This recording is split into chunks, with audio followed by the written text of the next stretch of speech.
भात पानी तो लाभ दे दो इच्छामि नमास्मनो वंदिनु जामि जाय निश्चयाय मुंडेन वंदामि इच्छा कांडे संदेश भगवान अमूपी वंदर देव से कामेव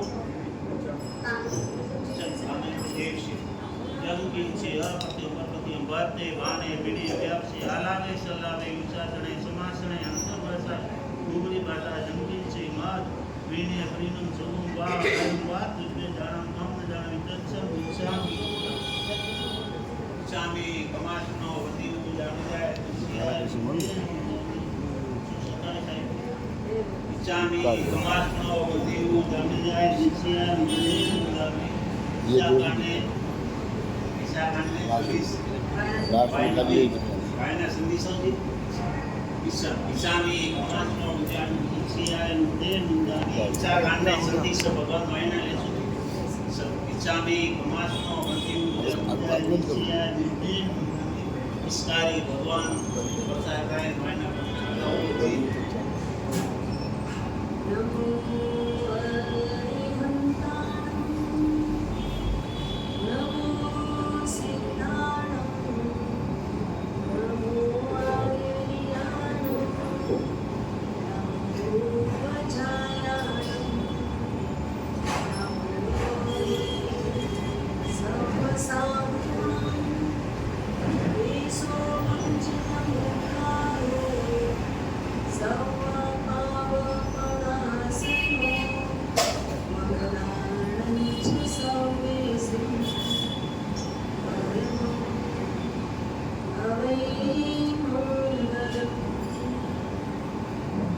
जय जग जीव जोनी वियानो जग गुरु जनाना जगना हो जगबंधु जय जग पिया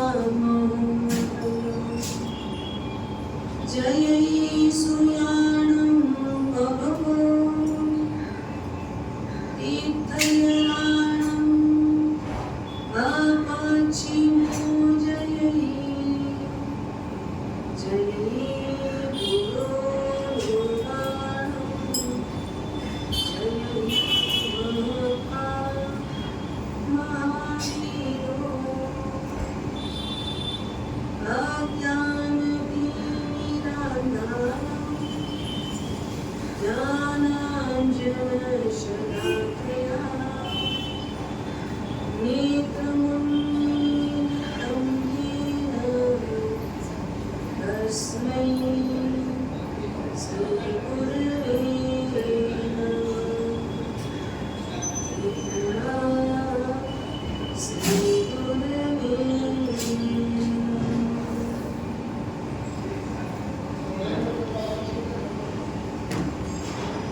विषय भाव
श्रवण भगवान महावीर स्वामी के चरणों में वंदन।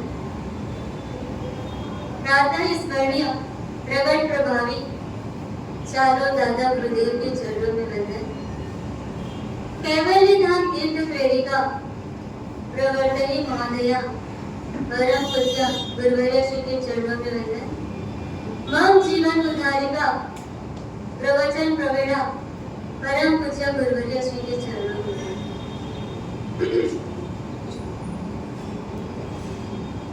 धर्म प्रेमी बंधुओं, माताओं एवं बहनों, एक बार एक व्यक्ति किसी के घर पर जाता है। दरवाजा बंद होता है, दरवाजा खटखटाता है। अंदर से 8-10 साल का बच्चा दरवाजा खोल करके बाहर आता है। वह व्यक्ति पूछता है, बेटा पापा घर पर है? बच्चा कहता है, पापा तो घर पर नहीं है, बाजार गए हुए। तो कोई बात नहीं, मम्मी घर पर होगी। बच्चा कहता है, मम्मी भी घर पर नहीं है, मम्मी तो किटी पार्टी में गई हुई है। तो कोई बात नहीं, चाचा घर पर होंगे, बड़े पापा घर पर होंगे। अरे वो भी घर पर नहीं है, वो तो शिमला घूमने गए थे। तो कोई बात नहीं, बड़ा भाई घर पर होगा। बड़ा भाई तो क्रिकेट खेलने गया हुआ है। वो व्यक्ति एकदम झुंझला उठता है कि जब सब बाहर गए हैं तो तुम घर पर क्यों? वो बच्चा कहता है, मैं घर पर घर पर आया हुआ। विचार करो, हम अभी अपने घर पर हैं या बाहर में? हम कहाँ पर हैं? हमारा घर कौन सा? हाँ, कहाँ पे अपना घर? परमात्मा का घर अपना घर? सच में यहाँ से प्रवचन होने के बाद आप घर तो नहीं जाओगे? हाँ, तो अपना घर कौन सा घर? अपना घर जो अपना घर हो, उस घर को छोड़कर व्यक्ति कभी भी नहीं जाता। यानी भगवान कहते हैं कि अपना घर कौन सा? शाश्वत घर अपना घर होता है, जहां से आपको कोई बाहर निकाल ना सके। अभी आप कहोगे मार साहब, अभी तो हमने नया नया घर खरीदा है, 1 करोड़ में खरीदा, 5 करोड़ में खरीदा, 50 करोड़ में खरीदा है। अभी खुद का मकान है, मेरा खुद का पर्सनल घर है वास्तव में वो आपका घर? हाँ, कब तक है वो आपका घर? कब तक? जब तक आपके शरीर में आपका श्वास चल रहा है, तब तक वो घर आपका घर है। जैसे ही प्राण पखेरु यहाँ से उड़े कि वो घर किसका? हाँ? परिवार वालों का भी वो घर नहीं है। ये हम सबसे बड़े भ्रम में बैठे हुए कि ये घर मेरा है। वास्तव में ये घर अपना नहीं है। परमात्मा कहते हैं कि आप अपने शाश्वत घर पे आ जाओ, जहाँ से आपको कोई धक्का देकर के बाहर निकाल ना सके। ऐसा शाश्वत घर कौन सा? हाँ? सिद्ध शिला। मोक्ष में जब हम एक बार चले जाए तो किसी की भी ताकत नहीं कि वो आपको वापस से संसार में भेजे। पर हम अभी संसार में परिभ्रमण कर रहे हैं, जन्म मरण कर रहे हैं। उसका सबसे बड़ा कारण क्या है? हाँ? क्या कहते हैं कि चोर को जब गलती से वो पुलिस कमिश्नर के घर पे चले जाता है और जब उसे पता चल जाए कि ये घर तो पुलिस कमिश्नर का घर है, तो बताओ कि वो वहां पे रुकेगा? हाँ, कितनी देर रुकेगा वो? पर घर भी वहां पर नहीं रुकेगा, वो तुरंत वहां से वापस लौट जाता है। चूहे को पता चल जाए कि ये सर्प का बिल है, तो वो वहां उस सर्प के बिल में अंदर प्रवेश करेगा? हाँ? जब तक पता नहीं होता तब तक वो कदम बढ़ाता है, पर जैसे ही पता चल जाए कि ये सर्प का बिल है, वो क्या करेगा? आगे कदम नहीं बढ़ाता है। सज्जन व्यक्ति ऊंची बिल्डिंगों को देख करके विचार करता है कि यहाँ पे करोड़पति लोग रहते होंगे, और इस सोच से वो उस दिशा में, उस मार्ग की ओर कदम बढ़ाता है। पर जैसे उसको पता चलता है कि इस गली में तो गुंडे लोग रहते हैं, डाकू लोग रहते हैं, खूनी लोग रहते हैं, बताओ वो आगे कदम बढ़ाएगा? उसके बाद जानकारी मिलते ही आगे कदम बढ़ाएगा? वो कभी भी आगे कदम नहीं बढ़ाएगा। चोर को पुलिस कमिश्नर से डर होता है, चूहे को सर्प से डर होता है, और सज्जन व्यक्ति को डाकुओं से, गुंडों से उनको डर होता है। पर ज्ञानी भगवंत कहते हैं कि इस जगत में एक ऐसा तत्व है जिससे कोई डरता तो नहीं है, पर उससे एलर्जी जरूर है। जैसे मानस सरोवर में हंस को मछली से डर नहीं होता, पर एलर्जी जरूर होती है। करोड़पति को भिखारियों से डर नहीं होता है, पर एलर्जी जरूर होती है। वैसे ही इस संसार में बहुत सारे तत्व हैं, उससे डर तो नहीं लगता, पर एक तत्व ऐसा है जिससे व्यक्ति को डर भी लगता है, उससे एलर्जी भी। वो है द्वेष का भाव। जब आपको पता चले, जिसके हृदय में आपके प्रति उपकार का भाव है, आपके प्रति अहोभाव है, उसके हृदय में कोई कठोरता का भाव आ गया है, द्वेष का भाव आ गया है, उसके अंदर में द्वेष का भाव स्थिर हो चुका है और वो द्वेष का भाव वैर का भाव ले चुका है, तो बताओ आप वहां पर रुकोगे? हम वहां पर रुकेंगे नहीं। यहाँ तक कि जब परमात्मा महावीर छद्मस्त अवस्था में थे, उस समय वो जब तापसों के घर पर थे, वो झोपड़ी में रुके हुए थे चातुर्मास के समय में। जब वो झोपड़ी की रक्षा नहीं कर पाए, तब तापसों ने क्या बोला था उनको? आप तो झोपड़ी की भी रक्षा नहीं कर पाते हो, तो आप आत्मा की रक्षा, आप दूसरों की रक्षा कैसे कर पाएंगे?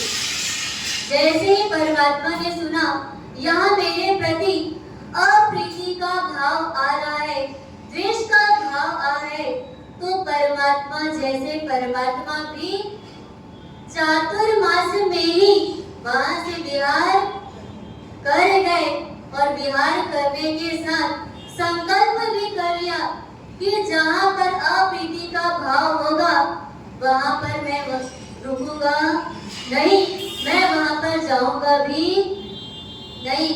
विचार करो कि जहाँ द्वेष का भाव है, व्यक्ति उस दिशा में कदम बढ़ाने को तत्पर नहीं होता है। हमारा मन, ज्ञानी भगवत कहते हैं, मन का आकर्षण 3 तत्वों के प्रति होता है, पुण्य के प्रति, गुण के प्रति और उपकारों के प्रति। पुण्य के प्रति यानी दृष्टि तो होती है पर सम्यक दृष्टि नहीं होती है, सोच तो होती है पर सम्यक सोच नहीं है, बुद्धि तो है पर सम्यक बुद्धि नहीं होती है।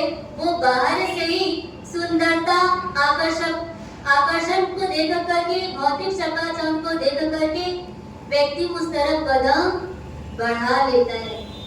दूसरे नंबर पर कई व्यक्ति ऐसे होते हैं जिनको पुण्य का आकर्षण तो नहीं होता पर गुण का आकर्षण होता है।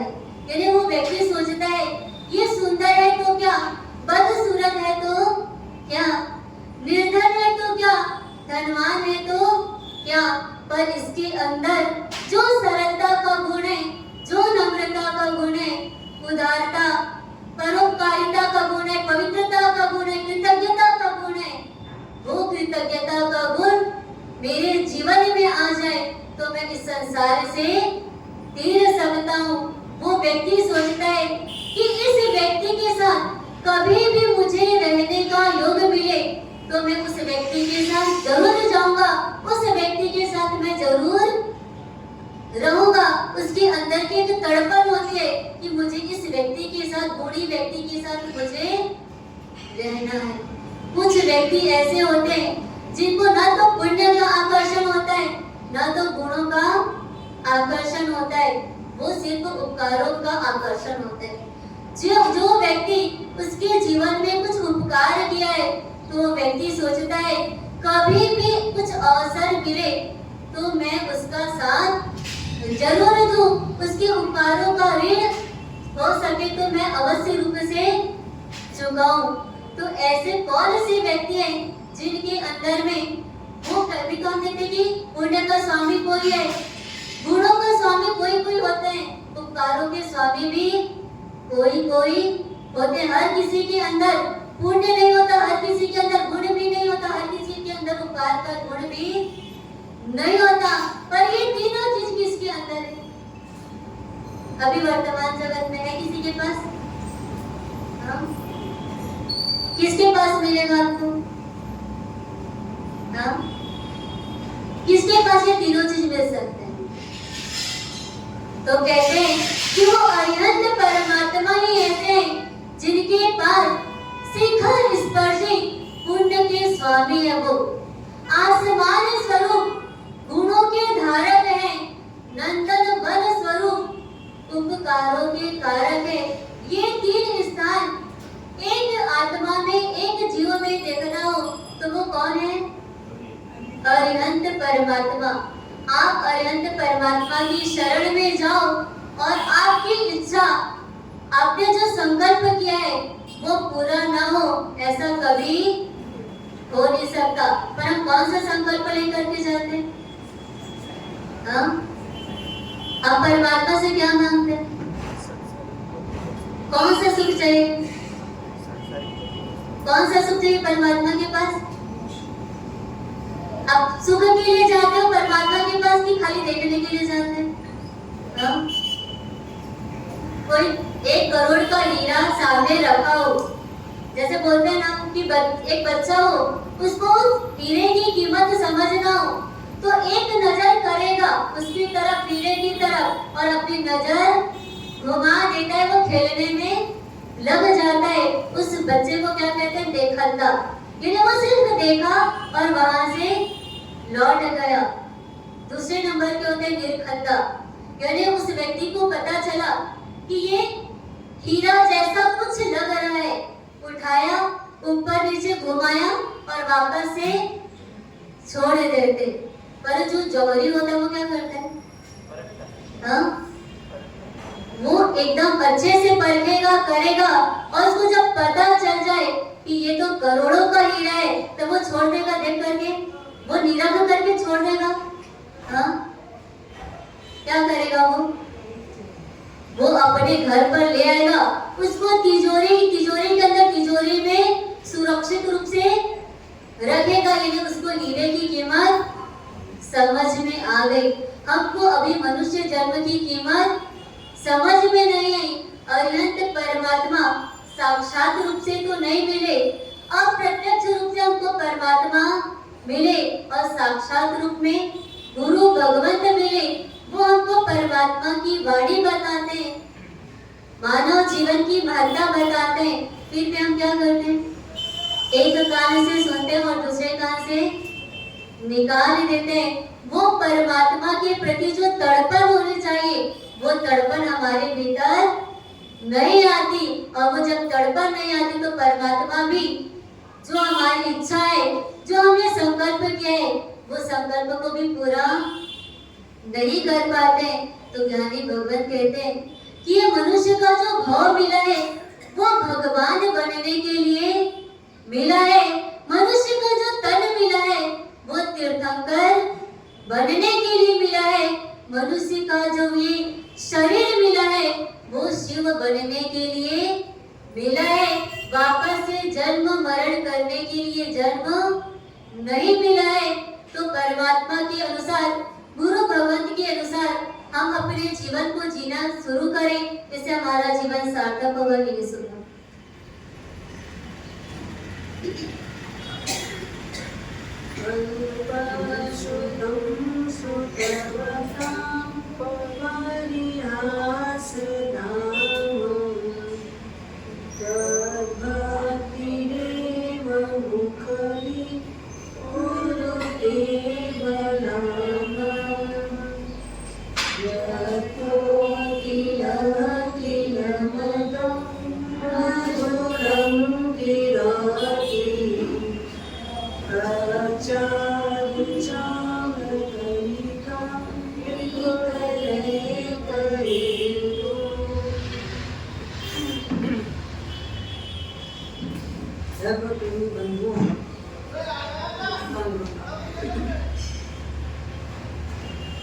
व्याख्यान अधिकारी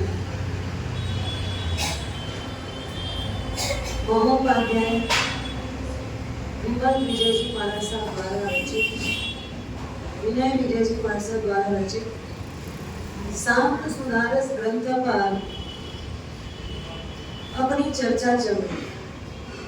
संसार कैसा है? आ गया समझ में?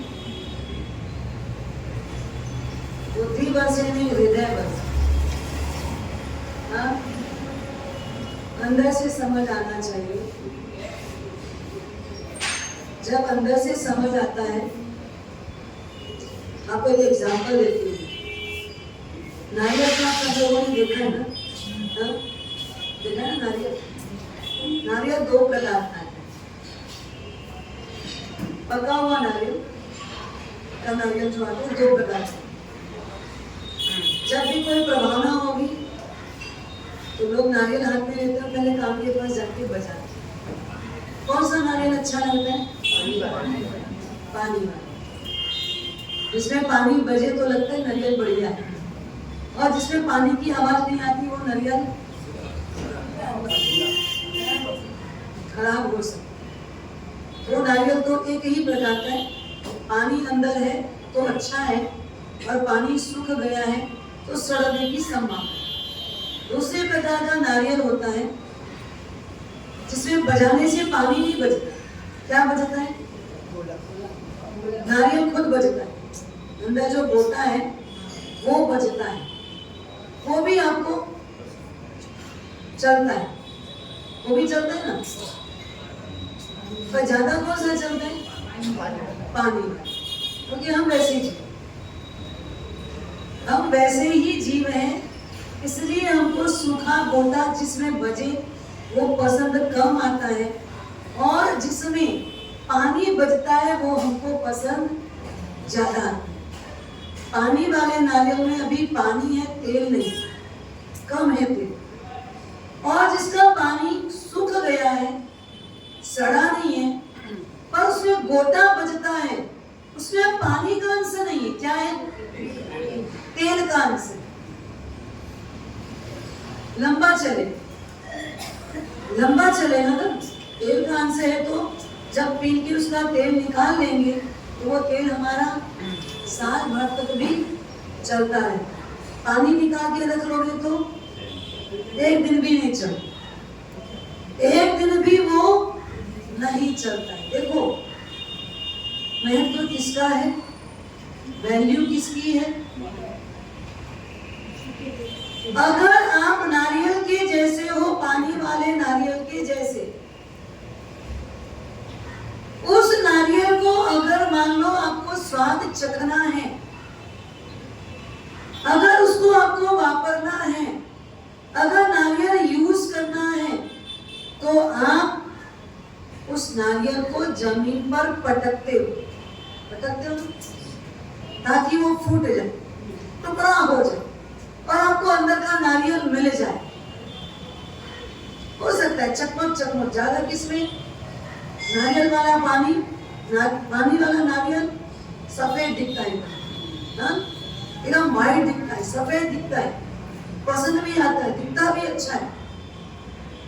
संसार ऐसा ही सुहावना है, लुभावना है, लेकिन कैसा है? सुहावना है, लुभावना है, लेकिन कैसा है? भयावान है। सुहावना लुभावना है, लेकिन डरावना है। ये संसार डरावना है।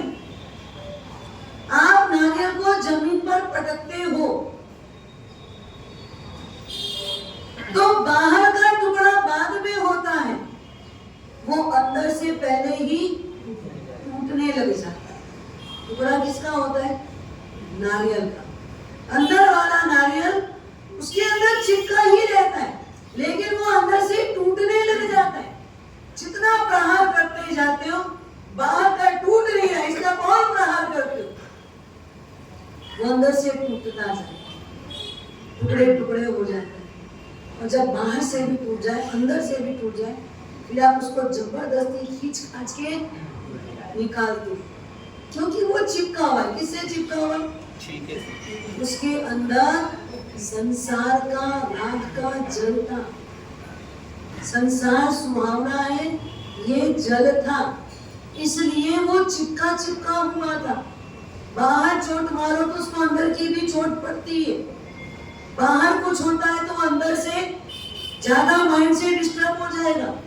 बाहर कुछ भी अनबन होगी तो वो अंदर से बेचैन होगा, क्योंकि वो अंदर से टूट रहा है। ये है संसार के आकर्षण का कारण, वही जिसमें गोटा बजा। आप उसको भी जमीन पर मारे, उसको भी फोड़ने के लिए दिए, उसको भी टुकड़ा करने दिए, लेकिन हुआ क्या? कितना भी प्रहार पड़ा, और जो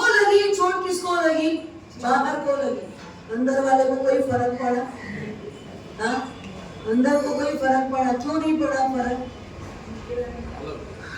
क्योंकि वो संसार से निर्लेप है, वो संसार से निर्लेप है। उसको समझ में आया चिपकने से कोई मतलब नहीं है, चिपकूंगा तो लोग प्रहार करेंगे बाहर और तकलीफ होगी मेरे को। इसलिए उसने अपनी दुनिया समेट ली, उसने अपने आप को क्या किया, संक्षिप्त कर लिया। भले हो सकता है गीला नारियल बड़ा होता होगा, मोटा हो सकता है थोड़ा छोटा होता होगा, लेकिन बाहर की प्रहार उसको कोई असर नहीं होने देती, क्योंकि वो निर्लेप है, क्योंकि वो वैरागी है, क्योंकि वो संसार से पहले ही विरक्त हो चुका है। तो संसार में रहना, दोनों नारियल के अंदर, दोनों काचली के अंदर है। दोनों नारियल किसमें है? जो बाहर किसकी खोपड़ी है ना, दोनों उसके अंदर है, टाइट है, हार्ड है, उसके अंदर दोनों रहते हैं। और एक अपने आप को कैसा किया, पानी सहित रहा, मतलब संसार का राग रंगीन दुनिया उसको सुहाई, वो चिपक के रहा, संसार से चिपक गया। तो हर प्रहार उसको पीड़ा देती, थोड़ा भी कुछ हुआ, बेटे को कुछ हुआ यहाँ पीड़ा होगी, बहू को कुछ हुआ यहाँ पीड़ा होगी, आज व्यापार में कुछ हुआ अंदर को पीड़ा होगी। सब होता है ना, अंदर से आदमी टूटता है। क्या होता है? और 20 साल का लड़का जवानी में एक बुखार आया और क्या हुआ, उसके सारे अंग टेढ़े मेढ़े हो गए। एक बुखार, बहुत बहुत बहुत मेहनत की, वो भी आज तक उसके हाथ और पांव सीधे नहीं हो पा रहे। आपको आकर्षण में मेरा बेटा है, आपको लगाव है ये मेरा है, और ये मेरा है का जो लगाव है, तकलीफ उसको हो रही है, पर पीड़ा किसको हो रही है? हाँ, पीड़ा होगी ना आपको। क्यों होगी पीड़ा? क्योंकि आप जुड़े हुए हो, आपको संसार में अपने आप को जोड़ के रखे हो, इसलिए पीड़ा हो रही है। अगर यही आप विलंब हो जाते, विरक्त हो जाते, निर्लेप हो जाते, तो क्या होता? साता का उदय आया है, बेचारे को सहना बहुत पड़ रहा है। जो मेरे से होगा मैं सब कुछ इलाज करूंगा, लेकिन क्या करूं, कुदरत को मंजूर ही ये है। तो बेटा इसमें भी अपन स्वस्थ थे, इसमें भी स्वस्थता फिर करें, तो टूटोगे, बिखरोगे नहीं, अलग होना जरूरी। तो दोनों रहते संसार में है। जो बाहर की खोपड़ी है ना, वो क्या है? संसार, वो संसार है। एक अंदर से चिपक के रह रहा है और एक अंदर से अलग होके रह रहा है। एक दुखी नहीं हो रहा है और एक दुखी हो रहा है। अब हमको नारियल कौन सा अच्छा लगता है? पानी वाले, मतलब दुखी होना अच्छा लगता है। अब जितनी बार बाहर चोट पड़ेगी वो अंदर वाला टूटते जाए। बाहर कुछ भी होगा, हम अंदर से परेशान और बेचैन होंगे। फिर बेचैनी का कारण, बेचैनी का कारण कौन है? बेचैनी का कारण कौन? हमारा जुड़ाव, हमारा आकर्षण, हमारा लगाव, हमारा चिपकना, यही तो बेचैनी का कारण।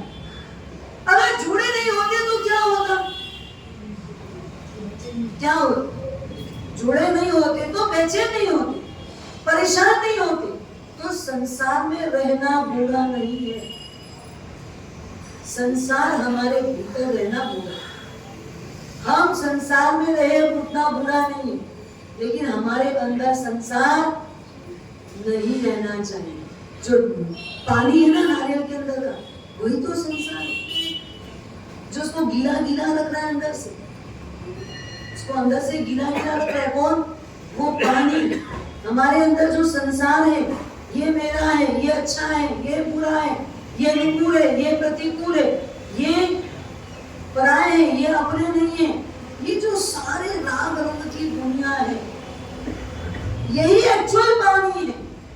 नारियल काचरी के अंदर है तो बुरा नहीं है, पर नारियल में जो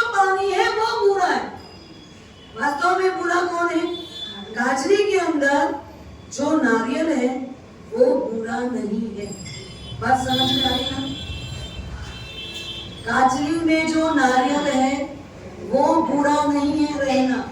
बुरा क्या है? उस नारियल में पानी का रहना बुरा है।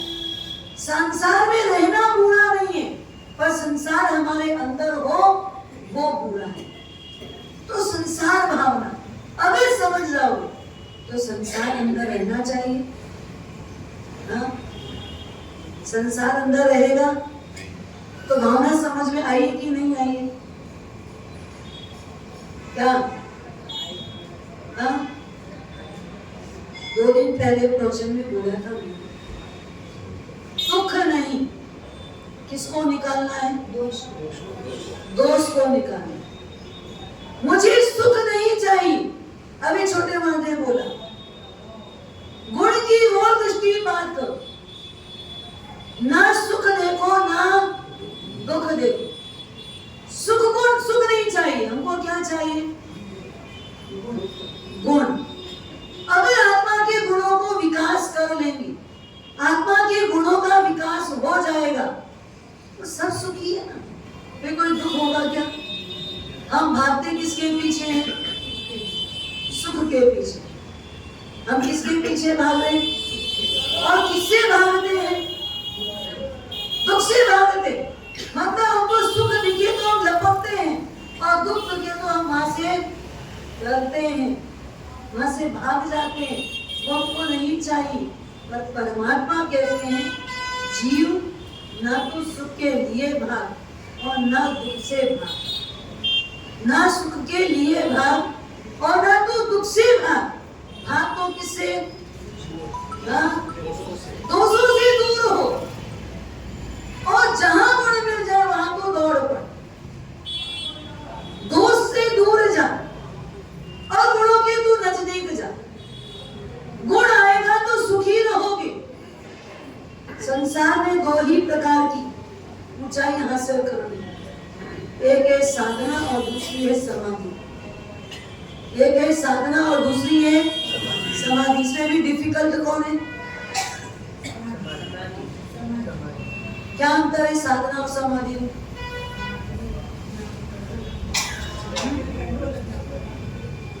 साधना और समाधि में अंतर क्या है? साधना में तन और मन दोनों की जरूरत पड़ती है, समाधि में अकेले मन की जरूरत पड़ती है। साधना में तन और मन दोनों की जरूरत होगी, समाधि में तन की जरूरत नहीं, मन की ज्यादा जरूरत। साधना आप अपनी इच्छानुसार भी कर सकते हैं। मासिक श्रवण करना है, चातुर्मास लगा है और मासिक श्रवण करोगे तो शरीर थोड़ा को तपेगा, पर मन को भी बना के रखना पड़ता है। देख, उपवास है, खाना नहीं है, पीना नहीं है, ज्यादा इधर उधर दौड़ना भागना नहीं, तो तन और मन दोनों चाहिए। पर समाधि क्या है? मासिक श्रवण कर लिया, उससे बड़ी तपस्या कौन सी है? बांधने के बाद किसमें साचा हुआ? बांधने को क्या साचा हुआ? वो तो साधना ही हुई। कंट्रोल किया खाने पीने में, ये तो साधना ही हुई। समाधि क्या हुई? मन को कंट्रोल क्या कर?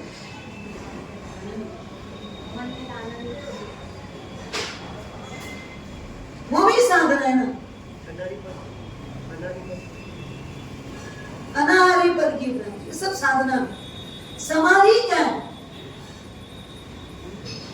समाधि ये है, एक मासिक श्रवण करके भी जो निर्जरा नहीं हुई उससे ज्यादा निर्जरा, किसी का एक कटु व्यवहार, किसी का एक कठोर वचन प्रेम से सहन कर लिया, मासिक श्रवण से बढ़ाना, ये समाधि है। कोई फर्क नहीं पड़ा हमको, कोई फर्क नहीं पड़ा। क्या हो गया? उसको ऐसा ही बोलना था तो बोल दिया, मुझे कोई असर नहीं। शब्द आए, कान में टकराए और चले गए। मासक शमन सरल है, लेकिन किसी का प्रतिकूल व्यवहार सहन करना कठिन है, बहुत कठिन है।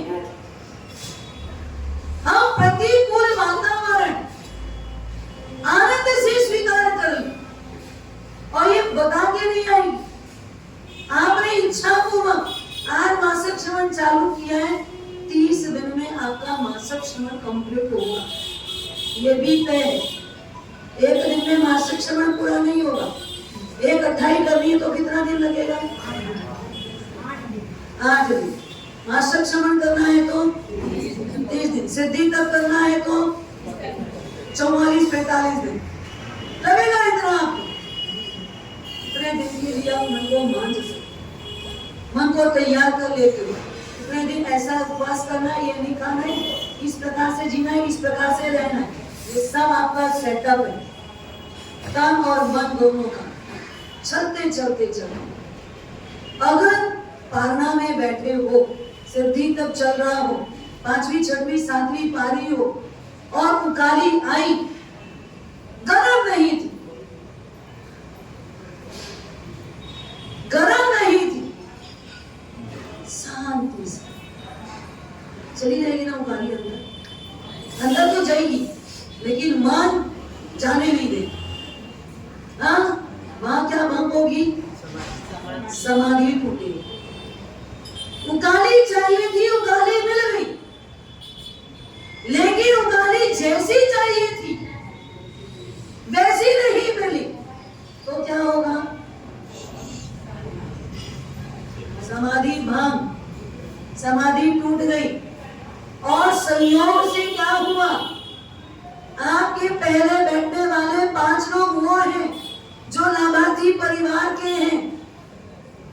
आज का जिसने लाभ लिया वो बैठे हैं, तो उनके परिवार वालों ने देख करके गरम गरम उकाली उनको दी, और आपको जनरल जो उकाली बनके तैयार है उसमें से आपका नंबर लगा है, तब तो और क्या होगा?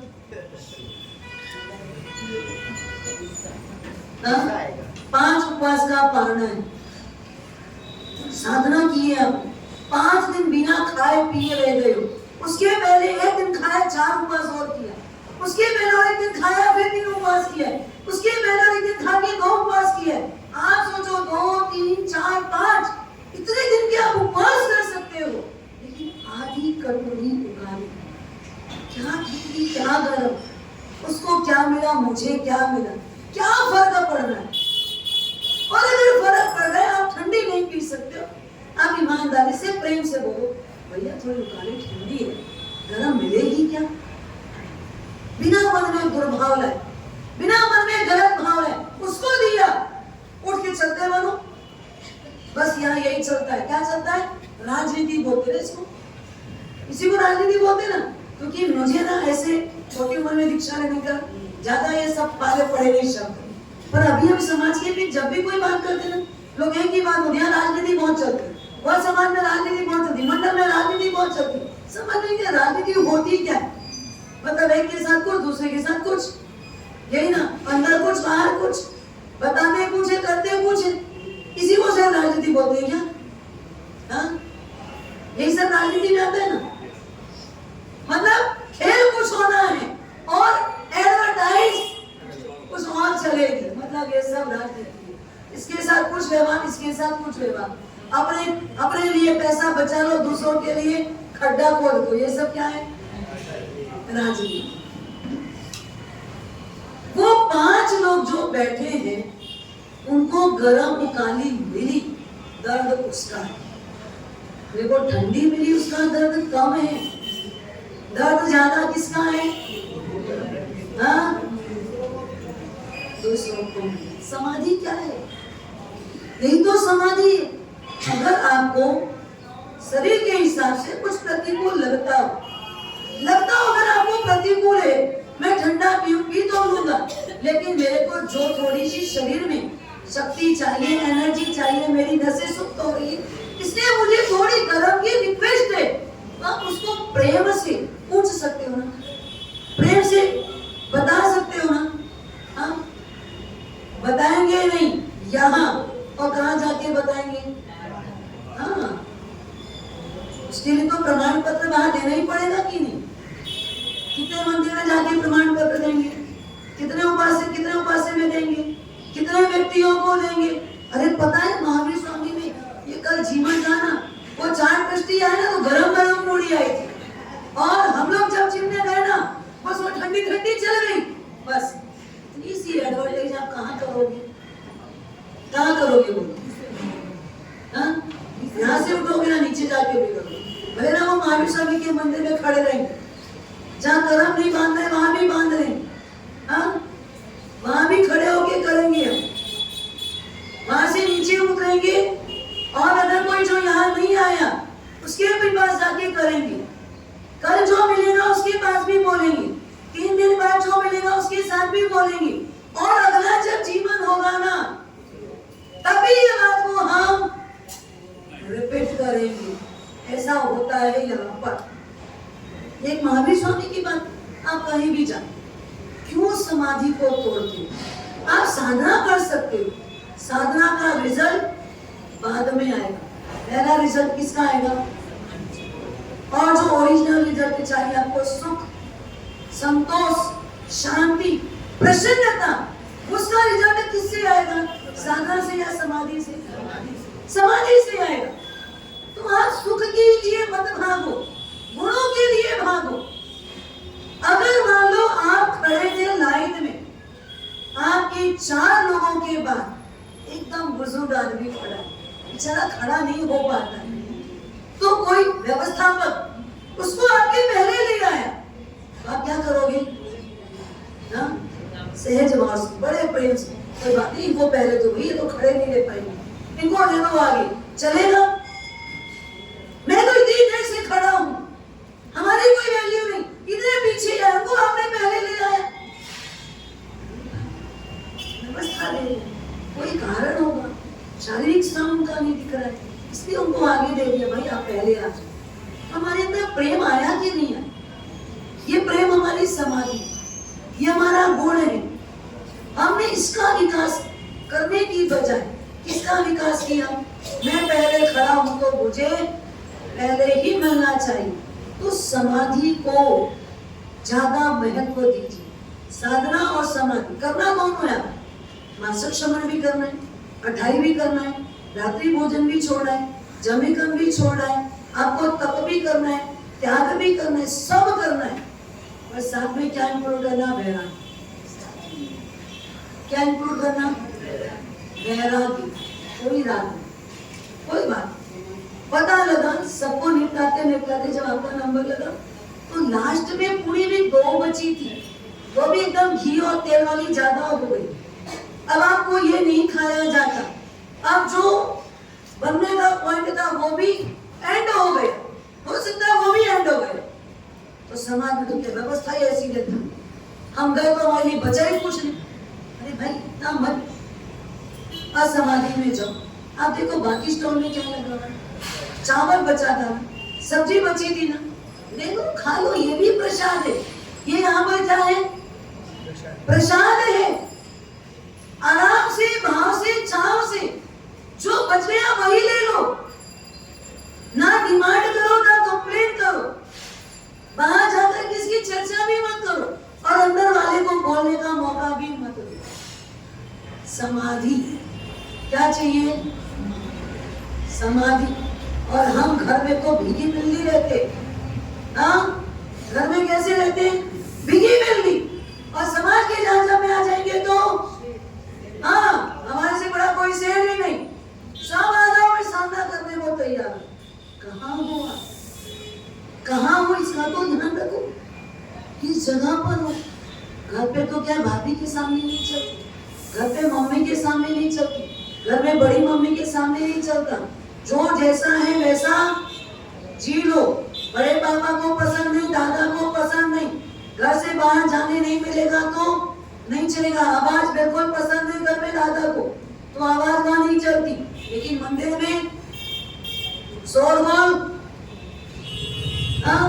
पसंद है ना यहाँ के लोगों को। क्यों? घर पे दादा को पसंद ही तो आवाज नहीं कर सकते, और मंदिर के झांझा में बैठे हो, मंदिर के परिसर में हो, उपासना में हो, तो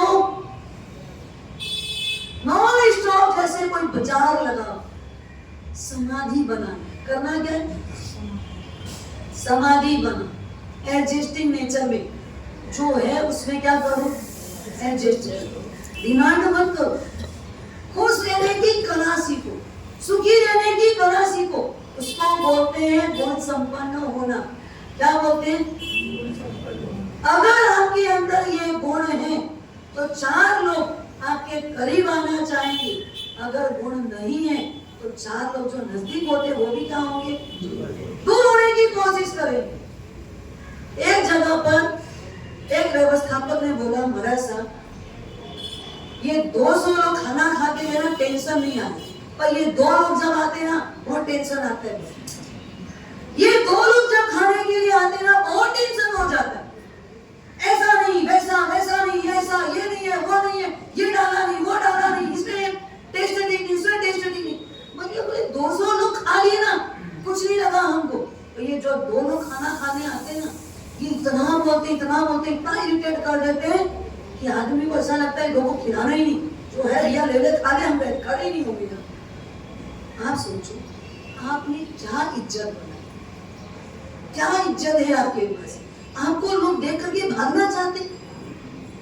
संसार को अंदर मत आना। अब संसार में होना वहां तक तो चलेगा, लेकिन ये जो संसार हमारे अंदर है ना, अच्छा बुरा राग रंग ये सब आकर्षण, ये सबको खत्म करना है।